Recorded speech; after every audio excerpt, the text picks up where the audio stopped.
한번 따라해 보겠습니다. 순종함으로 부인해야 하는 것들. 할렐루야. 호주라든지 그 외국에 가면은 열기구를 타는 것이 있습니다. 열기구. 여러분 보셨을런지 모르겠는데 아주 커다란 풍선이죠. 풍선이 있고요. 거기에 이제 버너 같은 걸로 불을 이렇게 휙 지펴서 그 큰 풍선 안에 뜨거운 공기가 들어가면은요, 이 열기구가 이렇게 하늘로 올라갑니다. 그래서 이 열기구가 있는데요, 특별히 이 열기구 이렇게 하늘로 떠는 열기구가 있는데, 이런 열기구에서 지금은 이제 조금 방식이 다르지만 과거에는 이 열기구를 할 때요, 모래주머니를 이렇게 주렁주렁 달았다고 합니다. 모래주머니. 그래서 이 높이 올라가고자 할 때 어떻게 했을까요? 이 모래주머니를 이렇게 땅에다 버립니다. 그러면 어떻게 되죠? 가벼우니까 점점 높이 올라가게 되는 것입니다. 그래서 이 열기구가 정말 그 하늘 높이 올라가기 위해서는 주렁주렁 달고 있는 그 모래주머니를 하나둘 땅으로 버려야 됩니다. 이것이 바로 열기구가 높이 올라가는 비결입니다.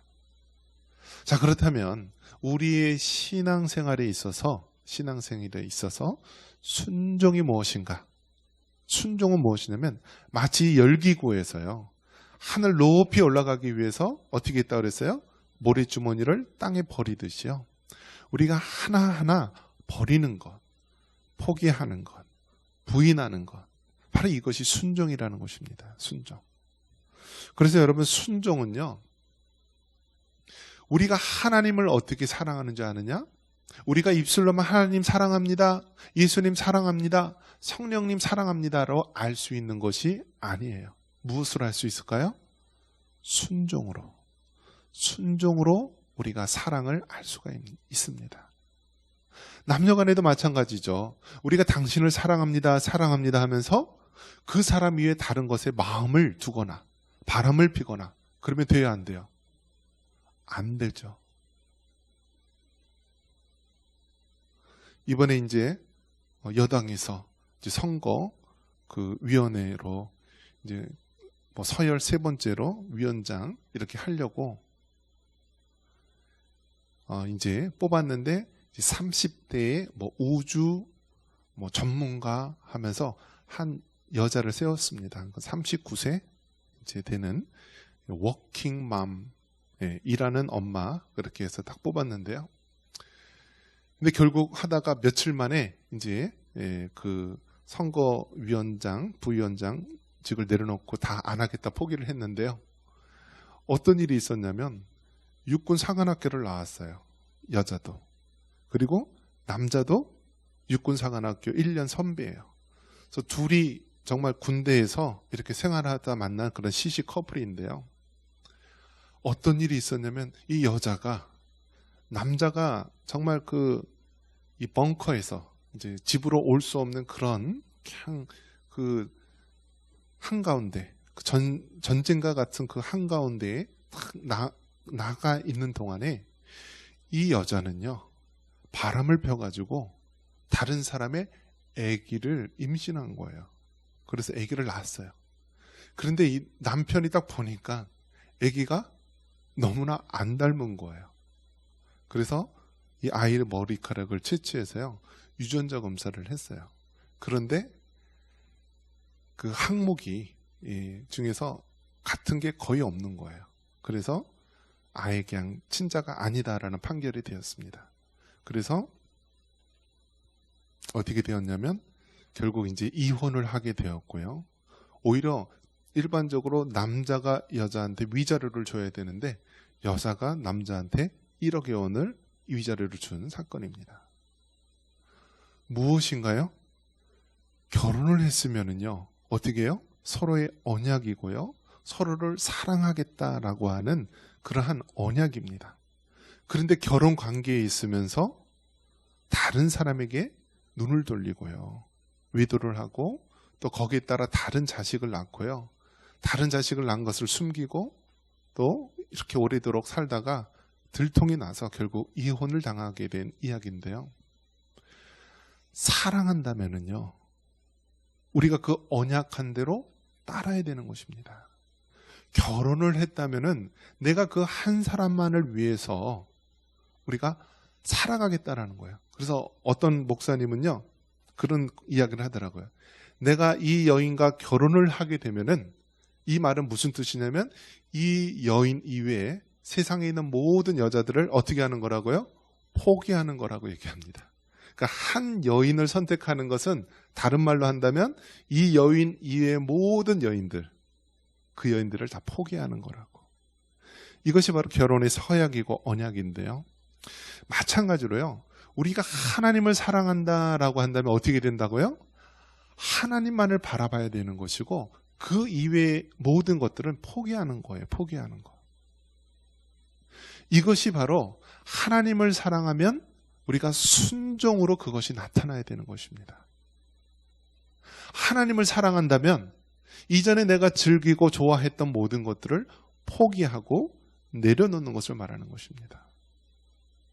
이스라엘 백성들이 하나님 앞에 계속해서 진노하심을 받고 또 하나님의 징계를 받는 이유가 무엇입니까? 여호와 하나님만을 섬겨야 하는데 성전에서 하나님을 섬기겠다 하고 뒤돌아서서 어떻게 해요? 농사에 관련된 바알 신을 섬기고 아세라 신을 섬기고 여러 가지 그냥 잡다한 우상들을 섬기는 것입니다. 이것을 바로 하나님께서 제일 싫어하는 거예요.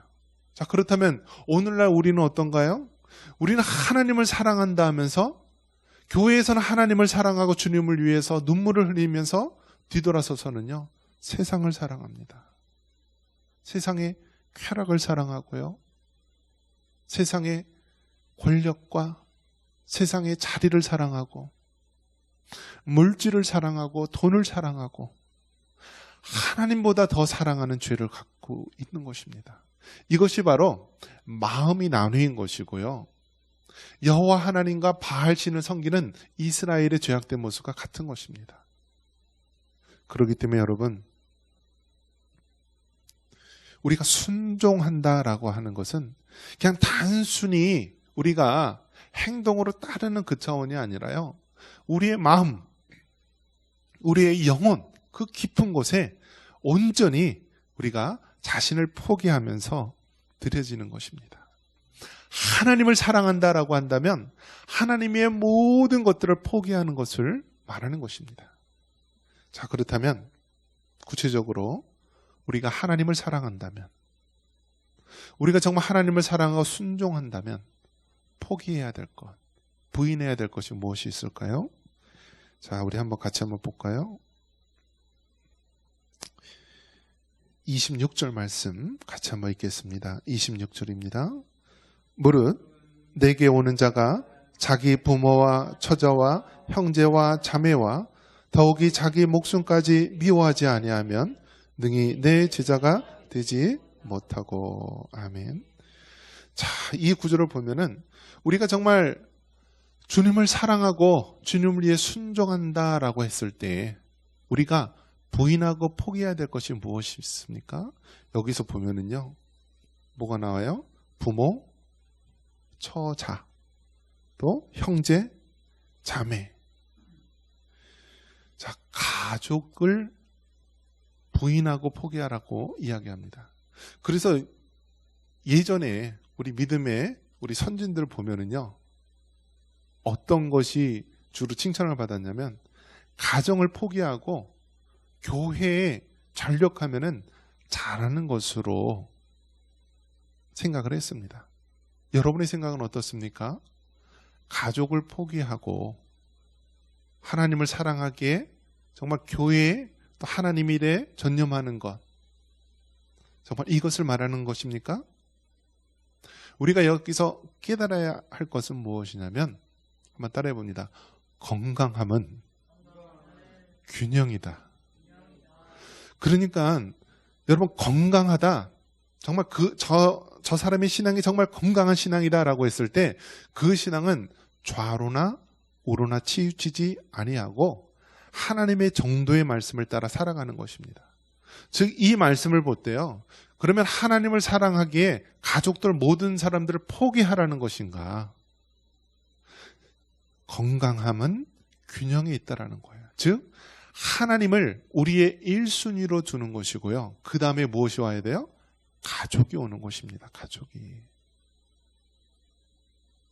우리가 하나님을 사랑한다라고 하면서 가족이 우리의 우상이 될 수가 있습니다. 우리의 배우자가 우상이 될 수가 있습니다. 우리의 자녀들이 우상이 될 수가 있습니다. 요즘에는요, 할아버지 할머니들이 전화를 할 때요, 누구랑 전화하는지 얼굴 표정을 보면은 알 수가 있다라고 합니다. 자식들하고 통화하면은요, 그냥 울상이래요. 또 무엇을 달라, 또 힘든 일 있다. 그래서 자식들하고 통화를 하면은 그 할아버지 할머니들이 울상해요. 아이고, 저분은 지금 자식들하고 통화하고 있구나라고 이렇게 알 수 있다라고 합니다. 그런데 생글생글 웃으면서 막 기쁨에 넘쳐서 통화를 하면은 누구랑 통화를 하는 걸까요? 네, 손주들하고 통화를 하면은 그렇게 생글생글 웃으면서 이렇게 사진도 보고 너무나 기뻐한다라고 합니다.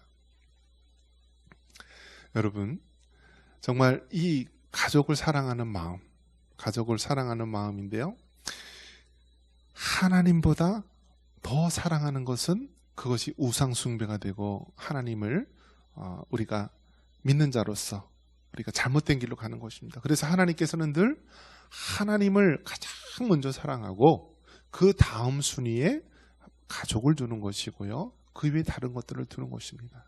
바로 이 구절이 그런 것입니다. 여기서 부모, 처자, 형제, 자매, 부인하라라고 말하는 것은 그들을 완전히 우리가 여러 가지 양육이나 보살핌에 대해서 포기하라는 것이 아니라 하나님 제일 주위로 하나님께 우선순위를 두고 그 다음 차순위로서 가족들을 보살필 것을 말하는 것입니다.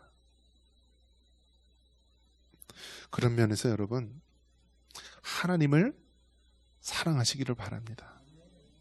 하나님께 여러분 삶의 우선순위를 두시고요, 그 다음에 가족들을 둘 때 하나님께서 그 가족들 한 사람 한 사람을 책임지시는 것입니다. 이제 연천에서 이제 10년, 이제 한 달만 있으면 10년이 되는데요, 10년 동안 목회하면서 깨달은 것이 무엇이냐면, 연천 지역에 있는 목회자들 보면은요, 다 가난해요. 그리고 여러분 땅끝 마을이 여러분 어디라고 그랬어요? 해남이라고 그랬죠. 그건 남쪽 땅끝이고 연천은 북쪽 땅끝이에요. 그래서 오히려 남쪽은요, 정말 곡식도 잘 자라고 풍성해요. 오히려 북쪽은 춥고 정말 열악하죠. 땅을 파도 돌멩이밖에 안 나오고 힘든 땅이죠. 이러한 가운데서 목회자들이 정말 1년, 2년, 10년, 20년 이렇게 살다 보면은요, 열악한 환경에서 목회하시는 분들을 보면은 그 목사님들이 다 고생하는데요, 하나님께서 어떤 복을 주시냐면 자녀들이 잘 되는 복을 주세요. 그것이 뭐 그 자녀가 뭐 능력이 뛰어나다, 뭐 대단한 믿음을 가졌다, 그런 것이 아니에요. 하나님께서 정말 하나님께 삶의 순위를 두고 주님의 일을 행할 때 하나님께서 그 자녀들을 책임져 주시는 것을 보게 됩니다. 과외도 못 시키고 뭐 유명한 학원에서 교육도 못 시키고 모든 면에서 정말 열악하고 힘든 가운데 있지만, 그럼에도 불구하고 하나님을 우선순위로 사랑하고 주의 일에 전념했을 때 하나님께서 그 자녀들을 책임져 주시는 것을 깨닫게 됩니다. 여러분, 하나님을 사랑하십시오. 그러면 여러분의 가족과 자녀들을 하나님께서 책임질 줄 믿습니다. 그 다음에 가족들을 먼저 부인하라라고 했을 때 이것은 하나님 우선순위, 그 다음이 가족들이라는 의미고요. 두 번째, 우리가 포기해야 될 것이 무엇입니까? 무릇 내게 오는 자마다 자기 부모, 처자, 형제, 자매와 더욱이 자기 무엇까지 미워해야 된다고 그랬습니까?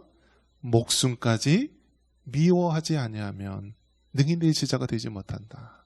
한번 따라해 보겠습니다. 자기 목숨까지 미워하지 아니하면 능히 내 제자가 되지 못한다.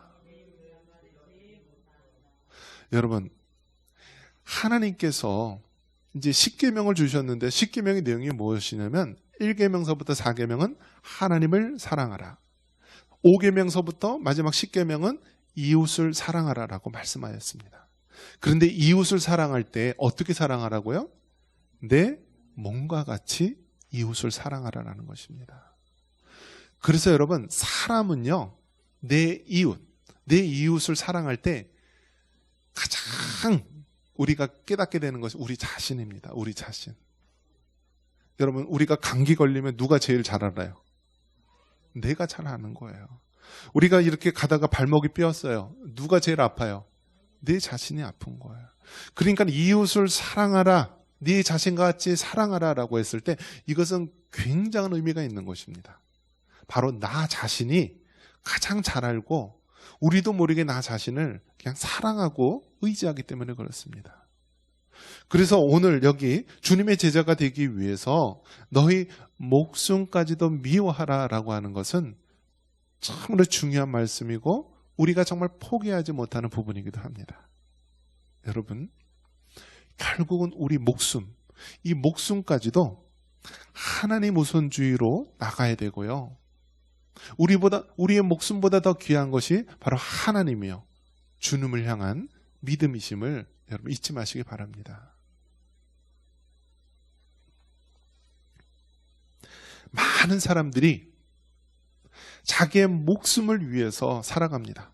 무엇을 먹을까? 무엇을 입을까? 또 무엇을 하면 더 건강하게 더 나를 위해서 살아갈까라고 이야기합니다. 근데 예수님께서는 생명을 주시는 것도 하나님이시고 건강을 주시는 것도 하나님이시기 때문에 너희들은 하나님을 사랑하라고 말하는 것입니다. 네 목숨까지도 미워하여야지만 진정한 주님의 제자로 살아갈 수 있다는 것입니다. 이 말씀은 자기를 학대하고 자기 몸에 해를 끼치라는 그런 의미가 아닙니다.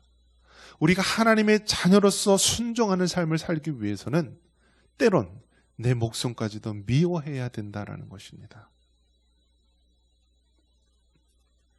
여러분, 살인이 무엇이죠? 다른 사람을 죽이는 것을 살인이라고 합니다. 그러면 살인하고 여러분 정말 그 조그만 차이가 여러분 무엇인지 아십니까? 자살입니다. 자살. 자살은요, 다른 사람을 살인하고자 하는 마음하고 조금만 바꿔서 나 자신을 살인하는 게 자살이 되는 것입니다. 그래서요, 여러분, 정신적으로 문제가 있고 그 마음이 병들면은요, 어떤 현상이 일어나냐면 다른 사람을 죽이려고 하는 마음이 생겨요. 그래서 다른 사람을 죽일 때에 이 정신병적으로 문제가 있는 사람, 사이코패스라든지 소시오패스라든지 이런 사람들은요, 양심의 가책을 못 느낀다라고 합니다. 다른 사람의 고통에 대해서 자신이 아파하지 않는다라고 합니다. 이것이 바로 다른 사람의 생명을 해치는 것이 살인이고요, 마찬가지로 내 자신을 살인하는 것이 자살인 것입니다. 그래서 여러분, 자살도요, 정말 살인과 똑같은 죄가 되는 거예요. 나 자신을 죽이는 것이기 때문에. 근데 여러분 어떻습니까? 오늘날 우리 사회에 대해서요, 생명 경시 현상이 일어나왔고요, 자살을 하는데요, 자살을 도와주는 그러한 그 인터넷상의 그러한 동호회들이 있다라고 합니다.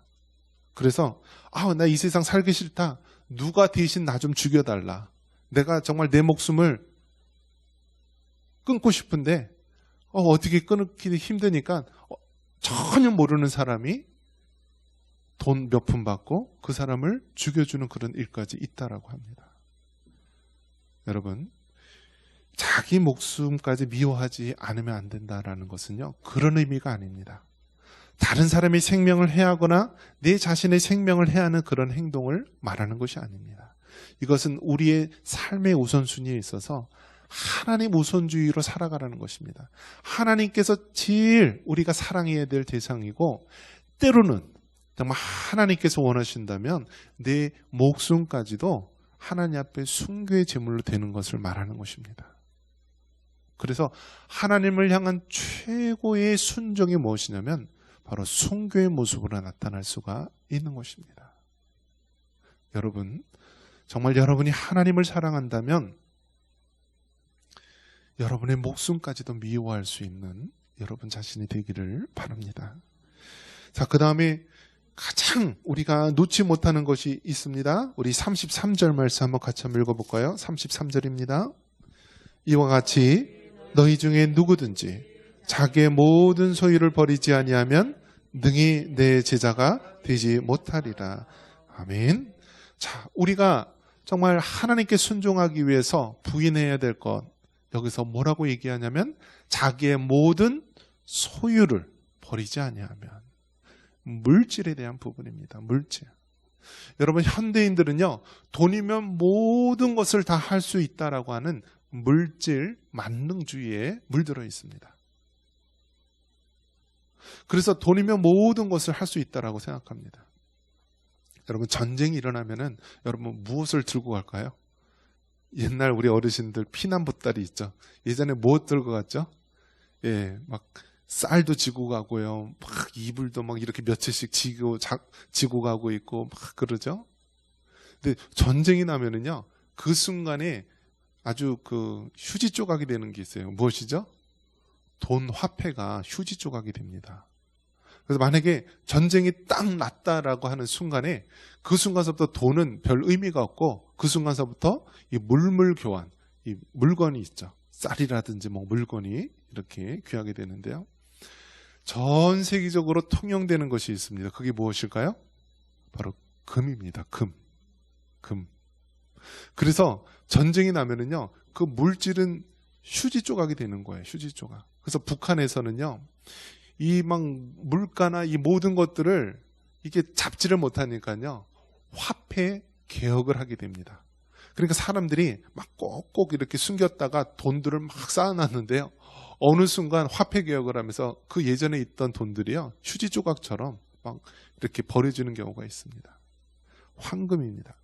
그래서 요즘에는요, 금을 모으는 사람이 엄청 많다라고 합니다. 그래서 심지어 이 뭐 돈이나 이런 것들은 휴지 조각이 될 수도 있으니까 금으로 모으는데요. 자, 그러면 많은 사람들의 마음속에 돈, 물질, 황금, 뭐 변하지 않는 뭐 달러, 뭐 이런 것을 의지하는데요. 하나님께서 말씀합니다. 자기의 모든 소유를 버리지 아니하면 네 제자가 될 수 없다. 즉, 우리가 하나님께 순종하기 위해서는요, 나의 소유, 나의 물질, 나의 황금, 이러한 것들을 포기하고 버릴 수 있어야 되는 것입니다. 그래서 여러분, 훈련에서 보면은 가장 이 훈련의 최고봉이 무엇이냐면, 처음에는요, 이제 선교단체라든지 이런 데 가면은 훈련시키는 것이 무엇이냐면, 가장 기초적인 훈련이 무엇이냐면 말씀 묵상, 큐티 훈련을 합니다. 그래서 하나님의 음성을 듣고 매일매일 말씀 묵상하는 훈련을 가장 기본적으로 시킵니다. 그리고 두 번째 단계의 훈련이 무엇이냐면 하나님에 대해서 알아가는 거예요. 그래서 신학교에 가면 어떻게 하죠? 신론, 또 기독론, 뭐 구원론 하면서 이 하나님에 대해서 알아갑니다. 하나님이 어떠한 분이신지 성경적으로 신학적으로 알아가는 훈련을 합니다. 그리고 그 마지막 최고봉에 있는 것이 무엇일까요? 물질에 대한 훈련입니다. 물질. 그래서 여러분, 이 물질에 대한 훈련 때문에 사람들이 주의 종이 되지 못하고 포기하는 경우가 많이 있어요. 그래서 신학대학원 갈 때 우리 총신대 같은 경우에는 이 어학 강좌를 합니다. 그래서 2달 동안을 어학 강좌를 히브리어, 헬라어를 하는데요. 이 2달 동안 어학 강좌를 하는 것은 성경의 언어를 배우는 과정도 있지만 또 다른 측면은 무엇이냐면 회사를 그만둘 수밖에 없게 만드는 것입니다. 즉, 이제 주의 종으로서, 목회자로서 그 길을 들어서려면 이전에 있는 모든 직업들 다 내려놓고 포기해라. 그래서 그렇게 동계 어학 강좌를 하게 됩니다. 그래서 2달 동안 그 안에서 기숙하면서 그렇게 훈련을 받게 됩니다. 그리고 어떤 훈련을 하죠? 그 많은 훈련 중에서 세상의 모든 좋은 직장이나 또 많은 페이들, 연봉들 이런 것들을 포기하면서 주의 종의 길을 걷습니다. 지금은 최저생계비 이야기를 하죠. 우리 믿음의 선진들 보면은요, 최저생계비가 어디 있습니까? 최저임금이 어디 있습니까? 저 최하위에서 이렇게 해왔던 것입니다. 무슨 훈련을 말하는 것입니까? 물질의 훈련, 자신의 소유를 포기하는 훈련을 하게 됩니다. 이것은 비단 어떤 특정 목회자들만 말하는 것이 아닙니다. 우리 믿음의 성도들도요, 그러한 훈련을 시키는 거예요. 그러한 훈련을 시켜요. 그래서 예전에 이랜드 회장했던 그런 분이 계신데, 그분이 너무 청년 때 많은 병을 안고 있었어요. 그래서 정말 어떻게 정말 근육이 무력화되고 늘 이렇게 드러나 있어야 되는 그런 중병에 청년 때 걸렸는데요. 그렇게 있으면서 이분이 그렇게 하나님 앞에 기도했습니다. 하나님, 내가 우리나라에서 가장 11조를 많이 내는 사람이 되고 싶습니다. 그렇게 하나님 앞에 헌신 기도를 했다라고 합니다. 그런데 정말 놀랍게도 그 병이 이렇게 치유함을 받고요. 그리고 이렇게 회사를 설립해 나가게 됩니다. 그것이 바로 오늘날 이랜드를 세우게 된 그러한 믿음의 고백인데요. 마찬가지입니다, 여러분. 정말 하나님께서는 우리에게 최종적으로 훈련시키는 부분이 물질에 대한 포기를 하게 하십니다. 그래서 하나님, 정말 나의 가진 모든 물질은 하나님의 것입니다. 이에 대한 증거로서 내가 10의 1로 고별하여 드립니다. 그러면서 하나님 앞에 이렇게 물질로 훈련받았던 그런 믿음의 사람들이요, 하나님께서 크게 사용하는 것을 보게 됩니다. 여러분, 순종에 대해서 말씀하고 있습니다. 여러분, 하나님 앞에 순종하십니까? 하나님을 순종한다면 우리는 때로 가족들을 내려놓아야 될 때도 있고요, 때로는 우리가 가장 귀하게 여기는 물질도 내려놔야 되고요, 자신의 목숨까지도 미워해야 될 때가 있습니다. 하나님 앞에 우리가 버려야 될 것, 포기해야 될 것, 하나님보다 더 사랑하는 것이 있다면 철저하게 내려놓고 하나님 제일주의로 살아가시며 승리할 수 있는 여러분 되시기를 주님의 이름으로 축원합니다. 이 시간